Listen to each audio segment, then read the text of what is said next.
Okay, so sekarang ni kita nak tengok dekat dalam subtopik baru iaitu 4.2 muatan haba tentu ataupun spesifik kapasiti. Tapi walaupun topik dia muatan haba tentu, spesifik heat capacity, tapi benda pertama yang kita belajar adalah muatan haba sahaja. Okay, tak ada perkataan tentu. Yang ini kita belajar second part. Okay, so muatan haba sahaja ataupun heat capacity sahaja, definisi dia adalah kuantiti tenaga haba yang diperlukan untuk menaikkan suhu bahan sebanyak 1 darjah Celsius. Quantity of heat energy needed to raise the temperature of substance by 1 degree Celsius. Maksudnya, contoh, katakanlah kita ada objek.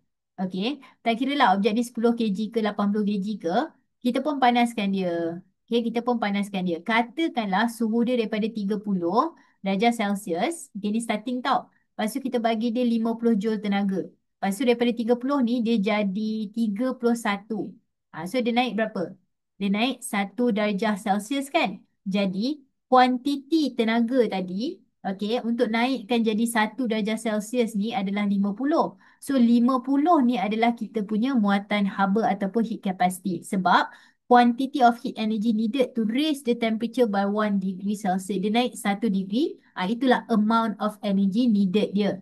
Okey, jadi 50 ni adalah dia punya muatan haba. Okey, jadi sekarang ni situasi lah kalau cikgu tunjuk gambar macam ni kita tahu. Okey, kalau contoh dia perlukan 150 joule untuk naikkan suhu 30 jadi 31, maksudnya dia punya muatan haba pun 150 juga. Okey, tapi macam mana kalau dalam soalan dia tak bagi 1 darjah Celsius, dia bagi lebih. Okey, ataupun apa-apalah situasi yang pelik-pelik. Jadi ini adalah cara nak kira muatan haba kalau dia bagi nombor yang lain sikit. Okey, jadi kalau kita tengok dekat sini, kita ada dua formula. Okey, kalau korang perasan, okey, kejap kita tengok dulu. C besar ni adalah muatan haba. Okey, ada beza tau. Dia ada C besar dengan C kecil. Walaupun bila tulis tak nampak sangat kan, tapi korang kena tahulah.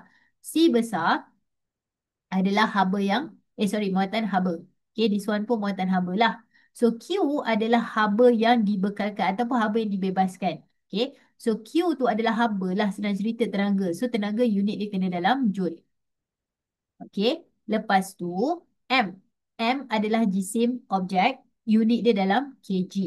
Okay, dan C adalah muatan haba tentu. Nampak ada perkataan tentu. Apa beza dia? Itu cerita nantilah. Okey, tapi terima dulu dia adalah muatan haba tentu dan delta theta.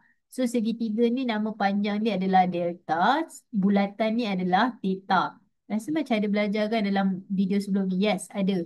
Okey, so delta theta, sebenarnya delta theta ni mewakili satu benda. Okey, bukannya delta benda lain, theta benda lain. Tak, dia mewakili satu benda iaitu perubahan suhu. Contohnya, tadi 30 jadi 31, dia berubah banyak mana? Dia berubah banyak satu kan? So delta theta dia adalah 1 darjah Celsius. Nah, kalau dia menyejuk pun tak apa. Boleh je kita guna konsep yang sama. Contoh 35 jadi 30. Dia berkurang kan? Dia berkurang sebanyak 5. Tapi perubahan dia walaupun dia berkurang betul lah. Tapi dia berubah sebanyak 5 darjah Celsius. So delta theta dia 5 juga. So itu adalah muatan haba. Jadi poin dekat sini adalah dalam soalan dia bagi korang situasi. Korang kena tahulah formula mana yang nak pakai. Jadi, kita tengok dulu contoh soalan. Okey, suhu objek. Okey, temperature of an object increase from 20 to 25. Daripada 20 jadi 25. So, 20 jadi 25. Bila kita bagi dia 1,500 joule tenaga. Kira heat capacity. So, kita dah tahu dia suruh cari C. Okey, dalam situasi ni dia bagi kita suhu. So, daripada 20 jadi 25, maksudnya delta theta dia 5 lah kan? Sebab 25 tolak 20.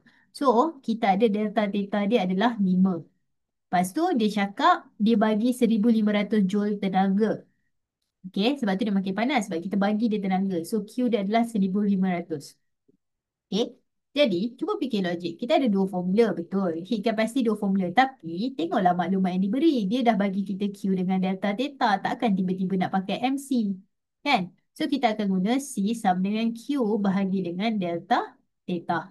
So, Q adalah 1,500. Delta theta adalah 5. So, kita dapat 300. Dan unit dia adalah joule darjah Celsius negatif 1. Cikgu macam mana kalau saya tak ingat unit dia? So, just ingat Q tu adalah joule, delta theta adalah degree Celsius. So, joule bahagi degree Celsius dapatlah joule degree Celsius negatif 1. Okay, so ini adalah cara nak kira muatan haba guna formula yang pertama. Okay, ataupun macam mana cara nak pilih formula yang sesuai untuk muatan haba ataupun heat capacity. Okay, contoh soalan seterusnya, satu objek 1.2 kg meningkat suhu dia. Temperature of 1.2 kg object increases after being heated. Lepas tu jika muatan haba tentu. Nampak dia dah guna perkataan tentu. Ada perkataan specific heat capacity. Bukan heat capacity sahaja. Tapi specific heat capacity adalah 3,400. Okay, calculate heat capacity. So again, dalam ni dia dah bagi kita M. So ni tips banyak kali dah sebenarnya kita cakap pasal benda ni. Tapi just in case korang tak ingat ataupun macam terlupa ke apa kan. Bila nampak soalan pengiraan, keluarkan dulu maklumat yang ada. Barulah tahu apa yang nak buat dengan soalan tu. Okey, kalau kita tak keluarkan maklumat, macam mana kita nak tahu formula apa nak pakai? So kat sini M dah ada, C kat sini dah ada. C kecil sebab specific heat capacity. Apa beza dia nanti dalam subtopik dalam video seterusnya. Okey, so kita ada M dengan C, dia suruh cari C besar. Logik lah. Dia dah bagi M. Dia dah bagi C. Nak cari C besar. Takkan nak pakai Q per theta. Mestilah C sama dengan MC. So, C sama dengan M darab dengan C. So, M kita adalah 1.2. C kita adalah 3,400. Okay. So, dekat sini, bila kita kira, kita dapat 1.2 kali 3,400. Kita akan dapat 4,080. Okay, so kita dapat 4080 dan unit dia sama macam tadilah Joule, degree Celsius negatif 1. Okay, siap. Alright, jadi sekarang ni kita dah tahu macam mana cara nak pilih formula. Okay, aplikasi dia. Okay, sebenarnya banyak benda dalam fizik ni korang dah tahu dalam kehidupan sebenar sebab benda tu korang hadap tiap hari. Tapi reason tu yang kita tak dapat nak jelaskan. Kalau kita tak belajar fizik. Bila belajar fizik, barulah kita nampak benda tu kenapa ada reason di sebaliknya. Contoh, dekat sini kita tahu ada air sikit dengan air banyak. Kalau korang panaskan, yang mana cepat panas?